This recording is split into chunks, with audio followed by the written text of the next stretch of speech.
We have Australia's parliament set to vote on MJ legalization bill later on this month. So the lawmakers in Australia are set to vote legislation that would legalize marijuana for adults in the country. Big news, Cannabis Crew said Senator David Shoebridge, Greens Party member who's leading the legalization effort, told followers on social media last week, "I finally had it confirmed that Parliament will vote on the Greens legalizing cannabis bill on the 27th of November. So yippee. The proposal would legalize, regulate, and tax cannabis at the national level, establishing the Cannabis Australia National Agency, CANA, to license and oversee the commercial industry and maintain a national register, there you go, national register, of marijuana strains. Home cultivation for personal use as well as home processing of edibles would be explicitly allowed under the bill. It would also authorize the creation of cannabis cafes where adults could use marijuana in a social setting. Reach to the public while crafting the bill, the Greens said in a report on the proposal found strong agreement that cannabis growing and sales should not be overly corporatized, and agreement that big alcohol, tobacco, and pharmaceutical industries, the incumbents, should not control the industry. And obviously, they're going to be disrupted the most. The world is rapidly moving away from damaging criminal and policing approach to cannabis. The Greens report that the legalization proposal had said Australia risks being left behind if we wait for piecemeal reform, through the states and the territories. But Shoebridge's legalization proposal faces opposition in Parliament. As many would suspect, the Senate Legal and Constitutional Affairs Legislation Committee recommended in May that the bill be rejected.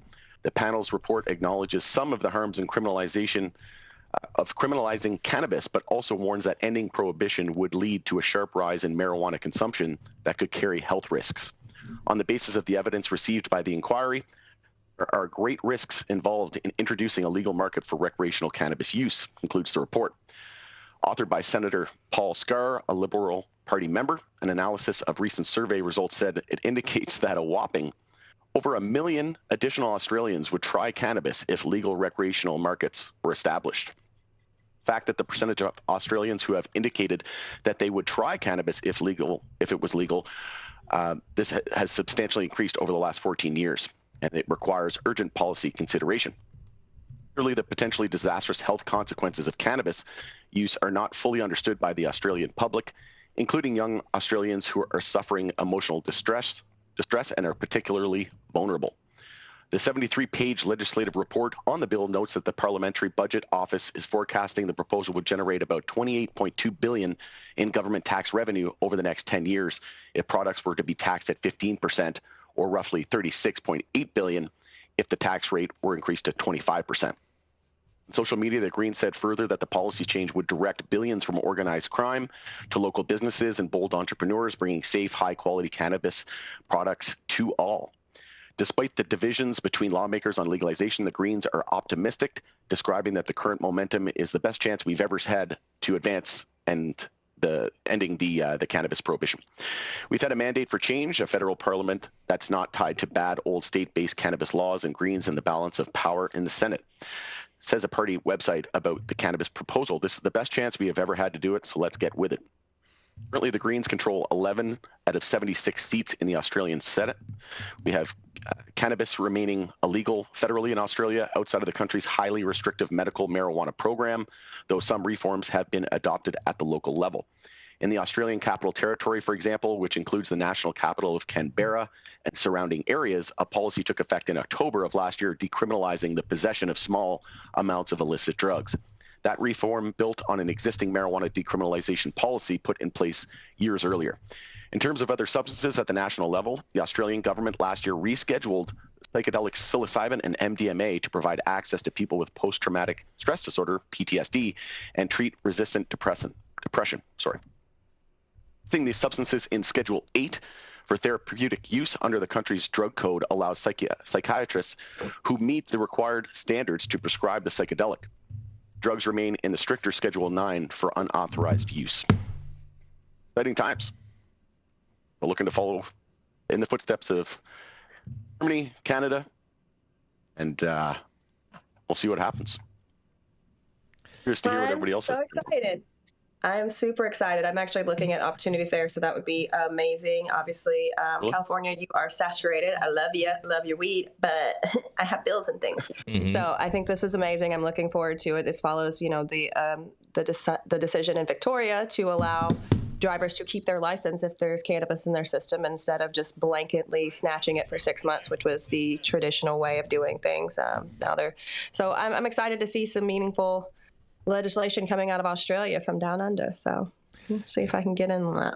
I know all these wallabies and koalas out there are going to be having a great Oh my God, time. I hope the kangaroos don't get high. Could you imagine boxing a high kangaroo? What about the Tasmanian devils? man. No, kangaroos look like they've been to prison, dude. They come out yoked. Like they're huge. They'll mess you up. That is for sure. I think this is great news for Australia. I'm be really interested to see how they implement it, because I know a lot of their governmental policies are kind of wackadoodle as far as what they do to their people and their citizens and whatnot.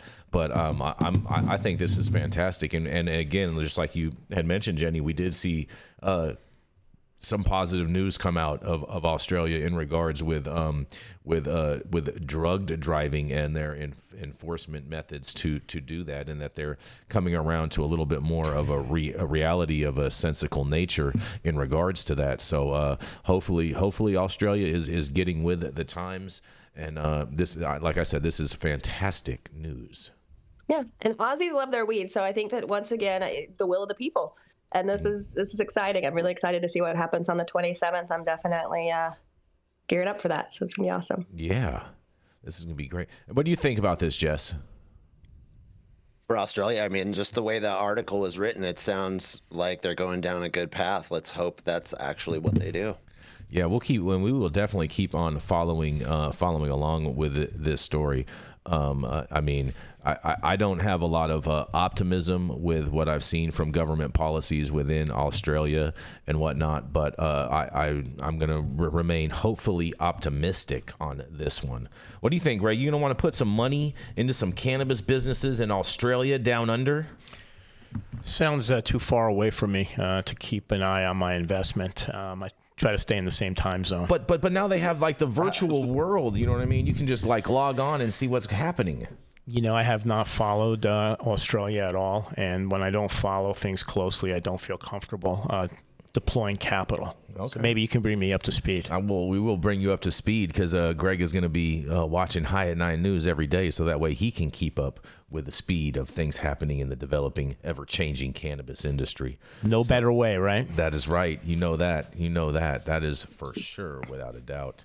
And I'm excited. This story's great. Yeah, I'm with you. I think it's fantastic. I wonder. I hope Irish, if you're watching, I want you to chime in the comments section, Irish, who is one of our cannabis advocates out there in Australia, and let us know what you're thinking, and we'll follow back up with you, Irish, on this one. But Rod, thank you so much for covering this story today. Pleasure. And also too, make sure you guys check out his channel if you have any interest in cannabis investments, cryptocurrency. Make sure you check out the Power of Wealth Group, POW Group, and again, his description to his channel is in the bio of this actual video. All you got to do is copy and paste it. You can find it, and he's on a pretty regular basis on YouTube. And so thank you so much. And on that